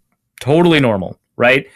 But then he was like, okay, is he going to see this tweet? All right, I better tag him again. At Arif on NFL. All right, I need to see all the replies. Just so I'm to gonna make sure. Yeah, just to make sure. I need to see all the replies to this tweet, so I'm going to tag myself. Like, clearly not understanding how Twitter works, I guess. At myself, right? Oh, his employer needs to know, but I have no idea who that is because I'm not replying to the article. I remember this article 2 days after it was published. I assume it was ESPN. At ESPN. And then he tagged like some random other thing. I don't know. But like, bro, what do you like? What do you expect ESPN to? Okay, so now you assume ESPN's my employer. Let's go with that assumption, right? You made mistaken assumption, but let's say you had correctly identified my employer, or you were right and ESPN was my employer. What do you expect them to do? Like, what's the goal? Are they going to fire me because you got mad about a piece 2 days ago? Or are they just going to like, hey, Arif, so we heard that you wrote this piece about Tua Tagovailoa. Does that sound familiar to you? Yeah? Okay. I guess he's going to prove you wrong? Then we're going to have to let you go, man. Like, what's the thought process? It's a harsh reality out there. It's a harsh world. So that was the best response. There was like a bunch of stuff in the article, in the replies and stuff like that. But like the comment section, while generally entertaining, can't match that tweet. There's like maybe one criticism that I thought kind of made sense, which was that I under-focused on how crazy the circumstances surrounding Tua being in Miami was. Like I didn't spend enough time talking about like the offensive line situation or the head coaching situation, especially the head coaching situation. I think is what the commenter was talking about. For a head coach that seemed to clearly hate him, which like, yet fair enough. But I don't know, man. Like let's assume you're a good quarterback. Like, if you're a good quarterback, would you in non-RPO situations produce like the worst quarterback in the NFL if you had a coach who hated you and had a bad offensive line? Dude, I just watched the Vikings. like Kirk Cousins played way better in non-RPO situations with a head coach who hated him and tried to undermine him, and a bad offensive line. Not as bad as Miami's, right? But like, I like, you wouldn't, like, one reason we know the coach hated him is because he got benched. You would not, here's the problem with Kirk Cousins. You can't bench him out of spite. He's too good, right? That's how you know Tua is not good. Because you can bench him out of spite and throw in Ryan Fitzpatrick, right? And be like, yeah. And the team played better, right? Like that, it doesn't even count. Ryan Fitzpatrick played better. So, you know, if Mike Zimmer was like, I've had enough of this, and put Sean Mannion out there, everyone knows, oh yeah, we're screwed because the coach is mad. But Brian Flores is like, screw it, I'm throwing Ryan Fitzpatrick out there. The first thought in everyone's head is not, wow, Brian Flores hates Tua, unless you're Tua on. The first thought is, wow, Tua must really suck. Ryan Fitzpatrick? So, you know, I don't think I underplayed the coaching thing too much, but I get that criticism. Let's go to our next question, which is from Ed Donatello, who asks, which of the following should replace the coin toss before games, and who would you choose to represent the Vikings? Here are some options. Operation, Thumb Wars, Life the Board Game, Slapjack, The Limbo, Putt-Putt Golf, Whack-A-Mole, Charades, Pinewood Derby, and bird call identification. I feel like Uno would be a good thing to add in here. Yeah, Uno's good. Especially if we're going to take as long as to play Life, the board game. Yes. Which, if I recall that game correctly, that game was produced like decades ago. I don't think the mechanics have changed too much. Maybe the graphics have and the text has. But like, if I recall correctly, it was really rare for college to pay off for you, right? In that game, like if you just had to skip the college track. Yeah. Yeah. Crazy how they predicted that. Anyway. What if public assistance was something that was brought up for this? Yeah, I think you'd end up with players leaving the league. Okay, so clarification. Totally underrated board game. Totally underrated. Maybe. So I assume bird call identification is not the name of some obscure game, but you literally just have to identify birds by their call. Second, is Slapjack the game with the hands where you have to flip the hands and you hit the hands? Do you know what I'm talking about? I honestly have never heard of it, which I play a lot of board games, and I don't know that. So I assume it's not a board game. I assume it's the one where you place your hands underneath someone else's hands. Oh, yeah. And you have to try to hit their hands. Let's, for the sake of argument, go with that. Okay, so the problem with Thumb Wars and Slapjack, especially Thumb Wars, is it sounds great, it sounds like a lot of fun, and then it happens, and like too many players get injured. People are going to take this seriously. It's going to be like the first kickoff, quote unquote, of the XFL, where the guy separated his shoulder, and that was the end of his season. Yeah, which is so funny. I mean, I feel bad for the guy, obviously, but like, because if people aren't familiar, the original XFL, instead of a kickoff, they essentially had a fumble recovery drill, where the players started 10 to 15 yards away from the ball, and they said go, and that whoever came up with the ball ends up, generating possession for their team, which first, like, or the ability to choose possession, right? Yeah. And that choice is like fairly overrated anyway. So like at the beginning of the game, someone separates their shoulder for the right to kick off first. Like, Jesus. Yeah, it was. They called it the scramble. Yeah, that was it. It was the scramble. So that's that problem. The limbo, I think you'll end up in that situation too. I like Operation. That one sounds very funny. So especially if you limit it to people over 310 pounds, that just seems funnier to me, right? Because but you keep the tweezers the same size, so they got these giant hands, right? Or actually, screw the weight. Just make it by. We know the hand size. We were just talking about that. You have to have 10.5-inch hands or greater, right? And that way you might end up lucky and you've got like a Russell Wilson, but most of the time you're like looking to your offensive lineman and saying, hey, you have to play Operation now. Don't hit the sides. Maybe you do the thumb war thing and you just have to do the analyzation. All right, who's got the biggest hands out here? That would be part of like the draft conversation. Like, hey, this guy's got 11.5-inch hands. He's probably going to win a lot of thumb war for his team. He's probably going to mean a lot more kicking off in the second half here. Mm-hmm. Putt-putt golf I like a lot. Obviously, you get the player with the best hips. Yep. It's all in the hips. Yep. Pinewood Derby obviously would be a ton of fun. So here's my Pinewood Derby plan. At the beginning of the year, every player has 2 weeks to construct their own Pinewood, or each team selects 20 players to build their own Pinewood Derby car. And then at the end of those 2 weeks, those cars are shipped to the NFL front office where you cannot, mess with them, right? And then at the beginning of the game, that's when you race the two cars off site. With Mike Pereira right. standing by.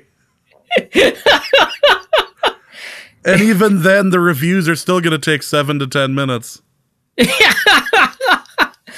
And importantly, if your dad helps you, you're disqualified. Absolutely. That's the only way this works. Yeah. So you can't have your 40-year-old dad who happens to have a wood shopper, happens to be the shop teacher. Yep. Let's just pick an example at random. Help you out. Nothing oddly specific, Arif. Yes. And in retaliation the next year, you can't have your professor of engineering dad design the car for you and take it to the university and win some things that cause some questions, even though that's not your fault. You were just retaliating to the unfair stuff from the previous year. Anyway. Again, nothing oddly specific or autobiographical going on here. There's a lot of baggage with Pinewood Derby. Let's go with the putt-putt golf one.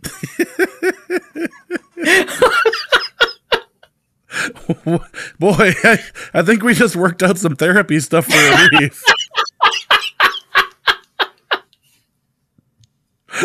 Jeez. Just stay out of my way, or you'll pay. Listen to what I say. Let's go to Drunken Vick, who asks, question for Arif's parenting corner, because you're in a good mood for this now.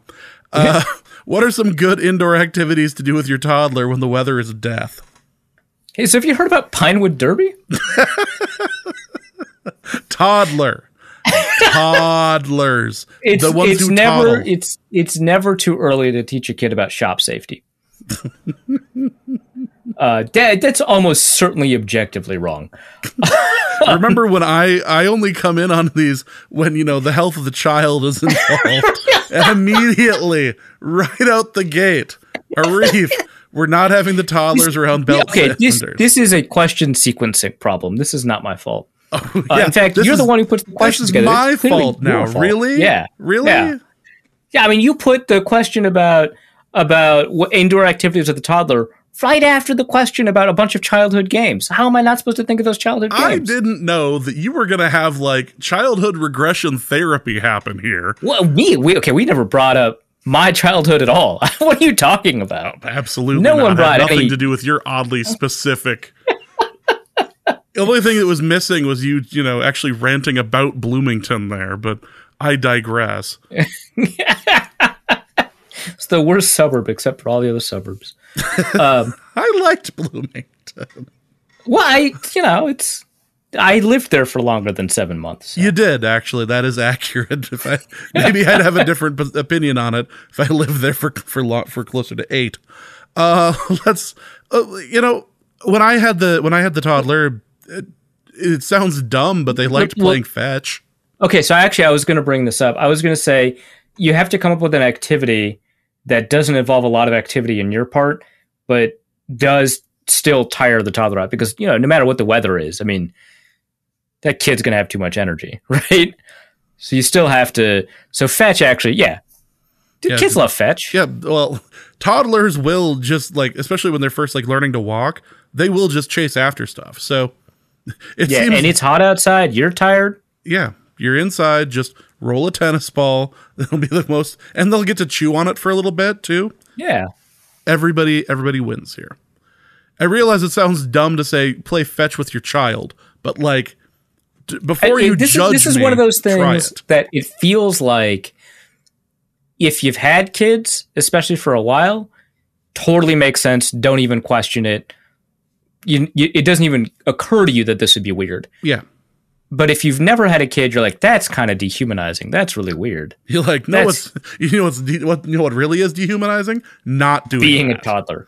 Being a toddler. They're not people until they're in my phone book. Question from The Real Jack says, a question for Arif's Wicked Witch of the North corner. Now that it's clear that the Packers have been consorting with the witches, how do the Vikings fight back? Should they favor signing players who've played in New England because of its proximity to Salem? So this is obviously people who have not been following the lore, which I can say, I guess. God, this podcast goes places, man. I guess Aaron Rodgers' girlfriend is allegedly a witch. Now, technically speaking, we have debunked this. Blue, I think is her name, or her social media handle, is not a witch, according to her. Maybe I don't know. Maybe she's lying. I don't know. But Blue's not a witch. But for the purposes of lore, it is very funny to assume that Aaron Rodgers is dating a witch, which, of course, because the quarterback's the face of the team, unless you're the Vikings, nobody really wants to associate Kirk Cousins' beliefs with the Vikings. But for every other team, it works out.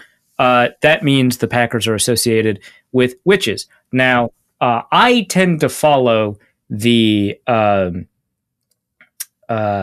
Bruce Campbell methodology for dealing with witches, which is that it's a trick and get an axe. As Vikings, you have ready accessibility to axes. I mean, that's just kind of part of the cultural heritage that you have. So I don't think you need to bring in, New Englanders and rely on the witch burning technique indigenous to the area of New England, but rather draw upon your own cultural heritage and use the solutions that your society has known for generations. Axes. And let's be honest, just proximity to axes, the big axe is the big trophy for University of Minnesota. So right, it's you've already got something built in there. Perfect. Yeah, you just hope the Gophers win the rivalry, and then use that axe. Hope the baby witches haven't hexed anything, and move on. Right. Lurking asks, for Arif's heckling corner, I saw a Barstool Sports tweet about a South American soccer player getting carted off the field after getting hit in the face with a fish thrown by a fan. Amazing. I know hockey has the octopus, and now I guess soccer has fish. What dead sea animal should the NFL fans throw? So apparently Bills fans throw, what's not going to get us? Marital AIDS. I was going to go with replica phallus objects, but yeah, that's better. Marital AIDS. Wow, it's just saying the word AIDS feels weird. Marital enhancement devices onto the field whenever Tom Brady is there, that's cool and funny and very Buffalo. On top of that, if it has to be a dead sea animal, my initial instinct is to follow that Viking tradition and go with Kraken, but I just feel like it would be a lot for fans to haul in multiple Kraken into a state. That just feels difficult, given that they are city-sized. So besides that, I don't know. I just feel like there's a lot of opportunities to kind of be creative, If you're accusing the quarterback of being a wimp who cries a lot, you could literally throw sea sponges at them. That seems like too much of a thinker. Yeah, that one. Okay, yeah, actually, but sometimes these traditions evolve, and you can explain it to the backstory, and suddenly sponge means insult. But no, that's fair. A jellyfish, if it's a friendly rivalry, non-poisonous jellyfish. If not, explore your options. That one's pretty dangerous to smuggle in. Same with sea urchins. Sea urchins and jellyfish. You know what? I support this, actually. Okay, so the benefit to sea urchins is that if you crack them open, you have a delicious meal. And then you throw the shell. I imagine one of these more expensive stadiums could be offering that as food in the commissary, in the concessions area. Commissary. You just happen to keep the shell. Yeah, okay. You know what? I think we've got a winner there. I think that works. Nick Howard asks, questions for James is hijacking the Arif parenting corner. What? My wife is pregnant after a little bit of trouble. When is the appropriate time to start discussing baby names? P.S. I want a unique name if it's a girl. Okay, yeah, I'm going to leave this one to James, actually, yeah. I got into the dumbest arguments, but I refused to talk about any names until 6 months in. So that was, I wanted to make sure that we were headed in the right direction before we really sat down and went, okay. Because after 6 months, things are more likely to, come to fruition, I guess. So yeah, it's 6 months is when I would suggest that sort of thing. As for female names, I don't know. People are naming kids after Adam Sandler movies now, so I don't even know what to even suggest as a name. Oh, have you seen that? That's weird. Yeah, Shooter McGavin is a good place to start. Sure. Yeah. I that would be my suggestion. Or Chubbs, but right. do some research. It's a lot of pressure figuring out a name. A lot of pressure. You got to rise above it. Harness the good energy. Block out the bad. Feel the flow. Let the name come to you. And if we're hitting up some of these, why not look into what was the name of the egg in the movie Cool Runnings? Because if wasn't it just Lucky Egg? No, the name it wasn't the egg. It was they named the sled after one of the guy's moms. Oh yeah, name it after the sled from Cool Runnings. Because apparently we're doing 90s nostalgia this way, so let's just do that. Human participant asks, should US Bank Stadium start selling 5 milligram gummies, and what football themed flavors should they sell? Speaking of Cool Runnings, yeah, let's. By the way, the sled's name was Tallulah. There we go. Perfect. That's actually really good. Did not expect a good name to come out of this exercise. You know what? Sometimes the corners surprise you. Sometimes you get some gold there. As for the football flavored themes or themed flavors, we covered the accidental legalization. We right, did on the previous. Yeah, so don't need to go over that. So blindside hit seems like an immediate. Oh, that one's really good. Immediate place to start. I like Puff Puff Pass, even though there's no puffing. Yes. I think that one's pretty good. Obviously, you could have like team specific ones, like or local ones like Purple Rain. Yep. Or you can go with just fun phrases in football, like giving them the business. Oh, that one's good. There's plenty of options. Yeah. Let's go to Zen Cupid for Arif's plant care corner. Oh my gosh! I just found mushrooms growing in my aloe pot. I think I picked them. I picked them up. Pot. Yeah, I think I may have picked them up when the entire pot tipped over to the floor a few weeks back. I performed an emergency transplant, cleaning off all the old soil and using fresh soil in a fresh pot, but I'm worried there may be contamination. Do I need to worry? If so, what steps should I take to prevent an outbreak or damage to my aloe? Okay, well, as a plant care expert, as you know, otherwise you wouldn't have asked this question. Long-time listeners know this. Yeah, since at least episode 3, we've talked about this. So traditionally when you see like a mushroom growing in like your houseplant, your pot, a lot of people will just do topsoil replacements, or full soil replacement should resolve the issue. I would make sure, especially since aloe is fairly resilient to multiple types of growing conditions, I'd make sure not to overwater, right? Because they really like kind of moist, damp environments. And so even if, there's some spillover, some fungus that is in the new soil, you can kind of inhibit that from happening by creating a somewhat drier environment that's still going to be good for your aloe. But like if that's not working, and if you're not in like a brighter spot, which again, aloe can grow in multiple conditions, so it's not as if you need to keep it in like a dark, moist place for it to work out.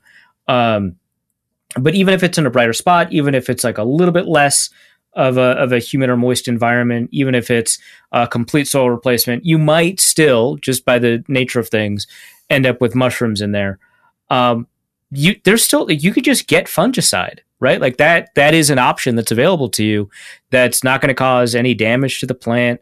The mushroom is not going to, most likely is not going to cause much damage to the aloe plant anyway, even though it's going to be kind of leaching off of similar nutrients. But if it is a huge concern, you can either just cut off the cap and that can help inhibit the mushroom itself, or just remove it and just put some fungicide in there that is plant friendly. Like those exist. So those are all options. But honestly, what you've already done is usually just going to be enough anyway. And then on top of that, just creating an environment that is not conducive to that is going to help a little bit too. So thanks for asking. This is definitely something I knew about beforehand. And just because I instinctively knew it, did not have to look into this. Let's go to Minneapolis Cinnamon Cheerios, who asks for Arif's Muppet Corner. Great. What? Which movie/musical would have the best remake with the Muppet cast, and which human actors would best round out the ensemble? The inspiration for this question came from a drunken fire pit conversation about what a Muppets version of Les Miserables would look like, with Kermit as Jean Valjean, Miss Piggy as Fantine, such forth. Is there something bigger here? What would make the best Muppets remake today? Okay, so first of all, I bet the Muppets would kill Les Miserables. Like, honestly, I bet they would do a killer job. Like, it's funny, obviously. Yep. But like they're pretty good at that kind of stuff, so I could see it. Something that they would like be objectively bad at, which again they've got more range than I think people sometimes give them credit for. Would be like a musical that is just like way outside their wheelhouse, like Moulin Rouge, right? Like there's no way they could pull that off. That'd be weird and uncomfortable, and some members of the audience would find out that they're kind of into Muppets after that, right? Like that's. It's a weird spot to be in. Right? I hate this musical, but I would pay to see a Muppet version of Rent.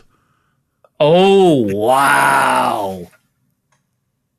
Oh. There's a Oh. There's that went dark. Oh. Now I'm just remembering the let's call it a recreation that Team America World Police Force did, which I'm not going to repeat. No. But that's kind of the energy you feel like it has, even though it's just going to repeat all the lines word for word. You just feel like it has that energy, and it feels fundamentally disrespectful.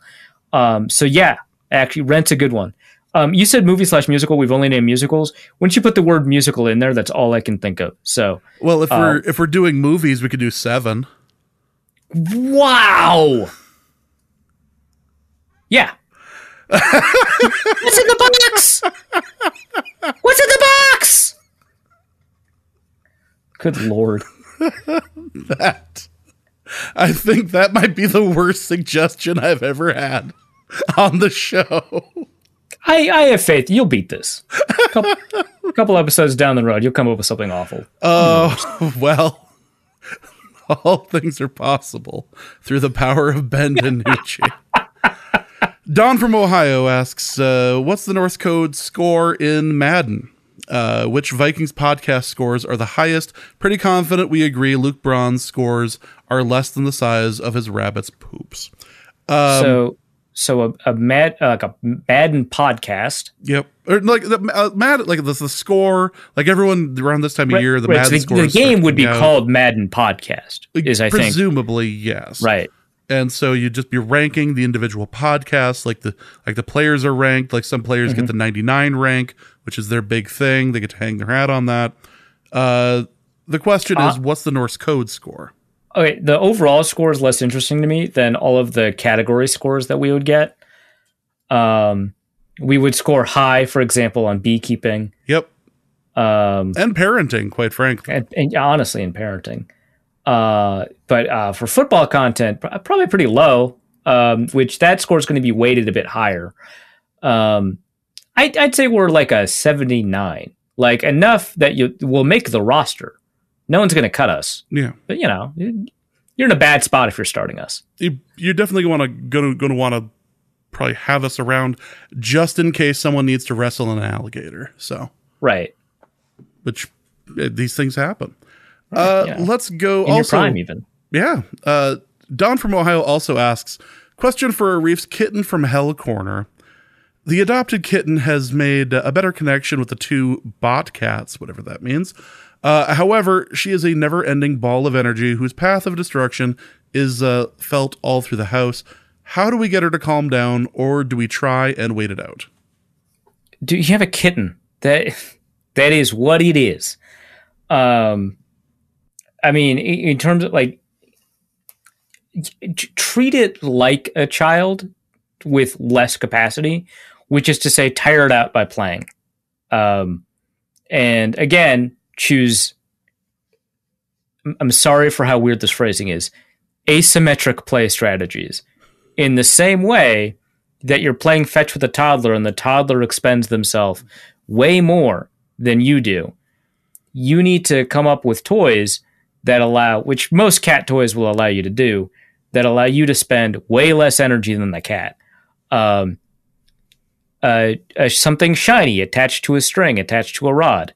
That's an option. Or one of those little electric toys that like spins around and it's got a little raccoon tail at the end of it. Those things.